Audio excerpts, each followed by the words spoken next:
Crore crore Galaxy নিয়ে আমাদের এই প্রথম আকাশের মহাশূন্য। তার মানে পুরো প্রথম আকাশটাকে যদি একটা বড় মানচিত্র বানানো হয়, আমরা যে পৃথিবীতে আছি মাইক্রোস্কোপ দিয়েও এটাকে খুঁজে পাওয়া যাবে না। এই বিশাল প্রথম আকাশের মহাশূন্য যখন শেষ, এরপরে হচ্ছে প্রথম আকাশের লেয়ার, তারপরে হচ্ছে দ্বিতীয় আকাশের মহাশূন্য, তারপরে দ্বিতীয় আকাশের লেয়ার। বিষ্ণু ইসলাম বলেন দ্বিতীয় আকাশের তুলনায় প্রথম আকাশটা কত ছোট শোনো।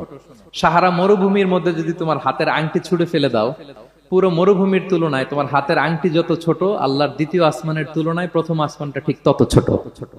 আবার তৃতীয় আসমানের তুলনায় দ্বিতীয় আসমানটা ঠিক ওই রকম, আবার চতুর্থ আসমানের তুলনায় তৃতীয় আসমানটা ওই রকম। এইভাবে 7 আসমান, এরপরে আল্লাহর কুরসি, মাউদাউল কাদামাইন, যেখানে আল্লাহ তার কুদরতি পা রাখেন।